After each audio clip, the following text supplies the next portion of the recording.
Hey friends, it's Pastor Justin, and it's good to see you. We are getting so close to Christmas. I can hardly believe it. It is less than a week away. Now, of course, we all know that Christmas isn't really about getting presents or even giving presents. It's not about the tinsel and the lights and the things. It's really about Jesus. He is the reason for the season. And we celebrate Christmas because he was born into the world long, long ago. Now, most of us, I think, know the story of Christmas, but for anyone who doesn't, I want to tell you the story of Christmas right now. And if you have heard it already, it's always good to be reminded, of course. So here we go. We're going to read today from the Bible, and I'm going to tell you about the birth of Jesus. So here we go. He's here. Everything was ready. The moment that God had been waiting for was here at last. God was coming to help his people, to rescue and save them, just like he had promised in the beginning.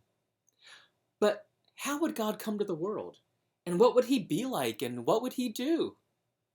Mountains would have bowed down, seas would have roared, trees would have clapped their hands, but the earth held its breath. As silent as snow falling, he came. And when no one was looking, in the darkness, he came.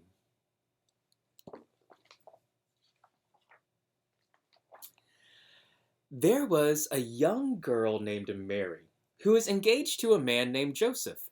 That means that Mary and Joseph were soon to be married. Now, Joseph was the great-great-great-great-great-grandson of King David. One morning, Mary, this girl, was minding her own business when suddenly a great warrior of light appeared right there in her room. His name was Gabriel, and he was an angel, a special messenger from heaven. Well, when Mary saw the tall, shining man standing there, she was afraid. But Gabriel said, "You don't need to be afraid of me. God is very happy with you." And Mary heard that, and she looked around the room and she said, "Are you talking to someone else?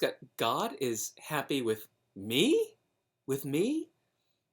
And then Gabriel said, "Yes, Mary, you." And he laughed, and Mary laughed too with such gladness that her eyes filled with tears. And then Gabriel said, "Mary, you're going to have a boy, a little baby boy, and you will call him Jesus. He is God's own son, and he's the one.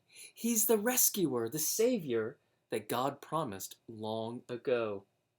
The God who flung planets into space and kept them whirling round and round, the God who made the universe with just a word, the one who could do anything at all, was making himself small and coming to the world as a baby." But wait. Hold on one sec. God was sending a baby to rescue the world? Huh? Well, Mary said that sounds too incredible, too amazing, too wonderful to be true. How can that be? And Gabriel said, "Mary, is anything too wonderful for God?" So Mary trusted God more than what her eyes could see. I love that sentence. Let me read it again. Listen closely. Mary trusted God more than what her eyes could see. And she said, "Whatever God says, I will do."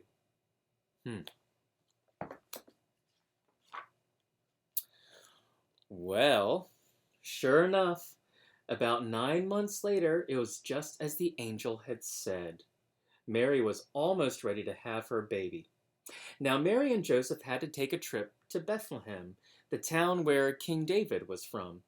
But when they reached that little town, they found that every room was full. Every bed and every hotel, motel, and inn was taken. Well, they knocked on the innkeeper's door, and the innkeeper said, "Go away. There isn't any place for you here." Ugh. Well, where would they stay then? Well, soon Mary's baby would come, and they couldn't find anywhere to stay except an old, tumbled down stable. Stable, but wait, a stable? A stable is where cows and donkeys and other animals stayed. Hmm. Well, there, in the stable, amongst the chickens and the donkeys and the cows, in the quiet of the night, God gave the world his wonderful gift. The baby that would change the world was born, his baby son. Mary and Joseph wrapped him up to keep him warm. They made a soft bed of straw and used the animal's feeding trough as his cradle. And they gazed in wonder at God's great gift, wrapped in swaddling clothes, lying in a manger.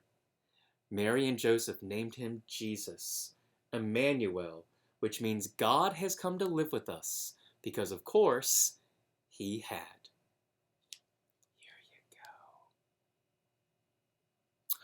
go. All right, friends, and that is the end of our story today, the birth of Jesus, which we're going to celebrate on Christmas Day, which is less than a week away. It's almost here.